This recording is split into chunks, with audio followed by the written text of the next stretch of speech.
Chapter 12. "A jongleur?" he repeated. "Me?" Halt looked at him from under dark eyebrows. "A jongleur, you," he said. Will made a helpless gesture with his hands, for a moment lost for words. "It's a perfect cover for you," Crowley said. "Jongleurs are constantly traveling. They're welcome everywhere, from castles to the meanest tavern. In the godforsaken spot like Norgate, you'll be doubly welcome. Best of all, people talk to jongleurs, and they will talk in front of them," he added meaningfully. Will finally found the words he had been looking for. "Aren't we forgetting one small detail?" he said. "I'm not a jongleur. I can't tell jokes, I can't do magic tricks, and I can't tumble. I'd break my neck if I tried." Halt nodded, acknowledging the point. "Aren't you forgetting that there are different types of jongleurs?" he said. "Some of them are simple minstrels." "And you can play that lute of yours quite well, Halt tells me," Crowley put in. Will looked at him, the confusion growing. "It's a mandola," he said. "It has 8 strings, tuned in pairs. A lute has 10 strings, and some of them acting as drones." He trailed off. Then he felt a small glow of pleasure as he registered what Crowley had said. "Do you really think I play well enough?" he said to Halt. The old ranger had always assumed a long-suffering expression whenever Will had practiced the mandola. Will couldn't help feeling a sense of satisfaction to hear that he actually admired his skill. The sense was short-lived, however. "What would I know?" Halt replied with a shrug. "One cat screeching sounds pretty much like another one to me." "Oh," said Will, more than a little deflated. "Well, perhaps other people are likely to be more discriminating. Can't we find some other disguise for me?" he appealed to Crowley. The ranger commandant shrugged in his turn, willing to entertain suggestions. "Such as?" he asked. Will cast around in his mind before an answer came to him. "A tinker," he suggested. After all, in the adventures and legends that Myrtle, Baron Errold's official storyteller, used to recite at Castle Redmont, heroes often disguise themselves as tinkers. Halt snorted disdainfully. "A tinker?" Crowley asked. "Yeah," said Will, warming to his theme. "They travel around from place to place. People talk to them, and they are renowned as petty thieves," Crowley finished him. "Do you think that's a good idea, to assume a disguise that assumes everyone you meet is immediately suspicious of you? They'd be watching you like hawks, waiting for you to steal their cutlery." "Thieves?" Will said, crestfallen. "Are they really?" "They're notorious for it," Halt said. "I've never understood why that boring idiot Myrtle used to insist that his characters disguise themselves as tinkers. Couldn't think of a worse idea myself." "Oh," said Will, now bereft of ideas. He hesitated, then asked again, "Do you really think my playing's good enough to carry it off?" "One way to find out," Crowley said. "You've got your lute there. Let's have a tune from it." "It's not a—" Will began, then gave up as he reached behind him for the mandola case, where it lay on top of his saddle and other kit. "Never mind," he muttered. He took the instrument from its case and removed the tortoise-shell pick from between the 2 top strings. He strummed experimentally. As he had expected, the combination of bouncing around on the paddle-sack and the effect of the cool night air affected the tuning.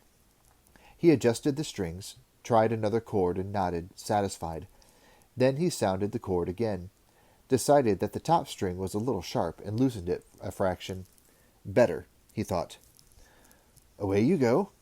Crowley made an encouraging gesture. Will sounded an A chord, then hesitated. He went blank. He couldn't think of a single tune to play. He tried a D chord, and then an E minor and a B flat, hoping that the sounds might give him some inspiration. "Are there words to this tune?" Halt asked, far too politely. Will turned to him. "I can't think of a song," he said. "My mind's gone blank." "Could be embarrassing if that happened in a rough tavern," Halt said. Will tried desperately to remember a song. Any song. "How about Old Smoke Joe?" Crowley suggested cheerfully. and Halt whipped around to glare suspiciously at him. "Old Smoke Joe?" Will asked.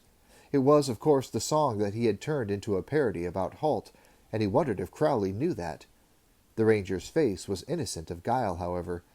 He nodded, nodding encouragement, ignoring the glare from his old friend. "It's always been a favourite," Crowley said. "I used to dance a fine jig to old Joe Smoke when I was a youngster." He made the same go-ahead gesture. Will, unable to think of an alternative, began the introduction on the mandola, his speed and fluency gradually increasing as he became more confident. All he had to do, he told himself, was remember to sing the original words, not the parody version. Throwing caution to the wind, he began to sing. "Old Joe Smoke's a friend of mine. He lives on Bleeker's Hill. Old Joe Smoke never took a bath, and they say he never will. Fare thee well, old Joe Smoke, fare thee well, I say. Fare thee well, old Joe Smoke, I'll see you on the way." Crowley was slapping his hand on his knee, keeping time, nodding his head and grinning. "The boy's good," he said to Halt, and Will continued, emboldened by the praise. He played the intricate pattern of 16th notes that made up the interlude, then sang the next verse. "Old Joe Smoke, he lost a bet. He lost his winter coat. When winter comes, old Joe stays warm by sleeping mongst the goats. Fare thee well, old Joe Smoke, fare thee well, I say. Fare thee well, old Joe Smoke, I'll see you on your way." He was well into the song now, and he played the interlude again, this time trying a more ambitious pattern than before. He fumbled it once on the third bar, but covered the mistake artfully, he thought, and launched into the third verse. "Greybeard Halt, he lives with the goats, that's what I've heard tell. He hasn't changed his socks for years, but the goats don't mind the smell. Fare thee well, Greybeard Halt, fare thee well, I—" He stopped suddenly, realizing what he had sung. From sheer force of habit, distracted by his own astonishing skill on the mandola, he had reverted to the parody version. Crowley cocked his head to one side, frowning in mock interest. "Fascinating lyrics," he said. "I'm not sure I've heard that version before." He covered his mouth with his hand, and his shoulders began to shake. "Very funny, Crowley," Halt said in an exasperated tone of voice, as the ranger commandant made strange choking sounds behind his hand, his face lowered and his shoulders shaking even harder. Will looked at Halt in horror. "Halt! I'm sorry.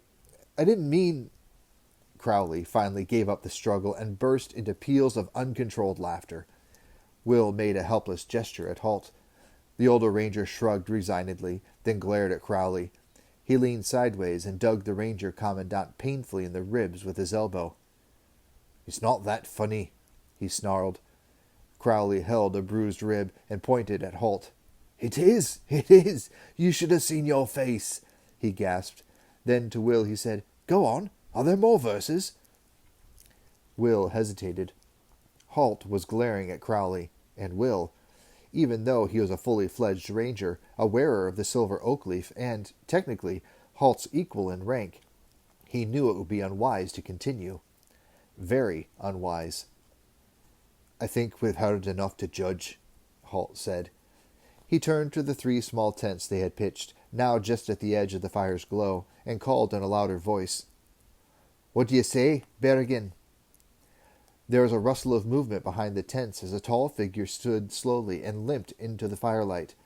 Even before he noticed the 6-string guitar that the man had been holding in one hand, Will recognized the limping gait. He had seen Berrigan several times before, usually at the Rangers' annual gathering, when he entertained the assembled corps. A former wearer of the oak leaf himself, Berrigan had been forced to resign from active service when he lost his left leg in a pitched battle with raiding Scandians. Since then, he had earned his living as a jongleur, showing a high degree of skill as a musician and singer. Will also suspected he had from time to time been used to gather intelligence for the corps. He realized now that the former ranger had been listening in for the purpose of judging him. Berrigan smiled at Will as he eased himself down beside the fire, the peg leg he wore making a movement a little more difficult as it stuck stiffly out before him. "Evening, Will," he said. He nodded at the mandola now laid across the younger man's lap. Not bad at all." He had a lean face with high cheekbones and a large hawk-like nose, but the outstanding features were the bright blue eyes and the wide, friendly smile. He wore his brown hair long, as befitted his calling, and his clothes were those of a typical jongleur, marked in haphazard patterns of bright colors that seemed to shimmer as he moved. Each jongleur, Will knew, had his own distinctive set of colors and patterns.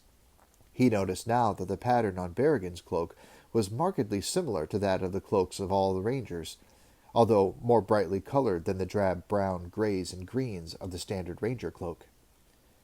"Berrigan, it's good to see you," he said. Then a thought struck him as he turned to Crowley. "Crowley, wouldn't it make more sense if Berrigan took this mission? After all, he is a professional jongleur, and we all know he still works for the Corps from time to time." The other three exchanged glances. "Oh, we all know that, do we?" Crowley asked. Will shrugged diffidently. "Well, we don't know it exactly, but he does, doesn't he?" There was an awkward silence for a few seconds. Then Berrigan broke the tension around the campfire, saying with a lazy grin, "You're right, Will. I still do some work for the Corps when asked, but for this time I'm a bit short, about a foot or so." "You're way taller than me," Will began, and then he realized that Berrigan was looking meaningfully at the peg leg that stuck out straight in front of him. He stopped in embarrassment. "Oh, you mean you're—" He couldn't say the word. It seemed so crass somehow. But Berrigan's smile widened even further.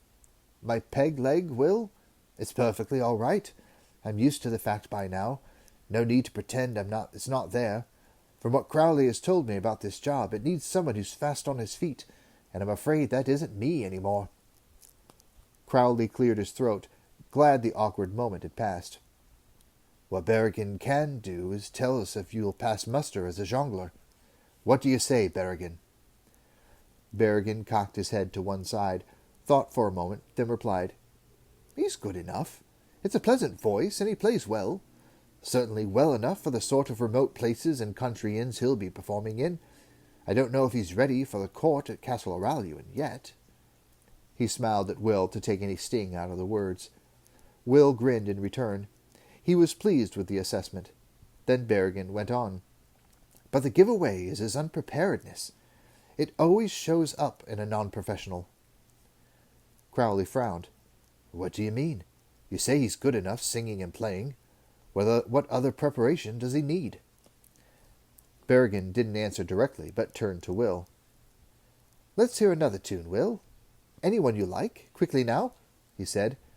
Will picked up the mandola and again his mind went blank. "There you have it," Berrigan said. "The amateur always dries up when he's asked to perform." He turned back to Will. "Do you know Lowland Jenny, Spinner's Reel, Cobbington Mill, or By the Southland Streams?" He shot the song titles out in rapid succession, and Will nodded glumly to each of them. Berrigan smiled and shrugged. "Any one of them would have done then," he said. "The trick is not just to know them, it's to remember you know them. But we can work on that."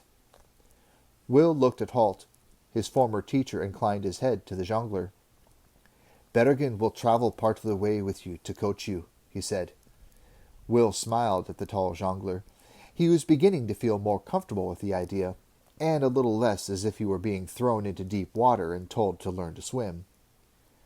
"And you might as well start now," Crowley said, refilling his coffee mug and leaning back comfortably against a log.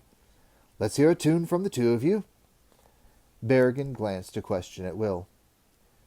"The Woods Far Away," Will said without hesitation. Berrigan nodded and smiled. "He learns quickly," he said to Halt, who acknowledged the statement with the barest dip of his head. Then, as the two of them began the introduction to the lovely old song of homecoming, Berrigan stopped and frowned at Will's mandola. "Your A string is just a little flat," he told him. "I knew that," Halt said in a superior tone to Crowley.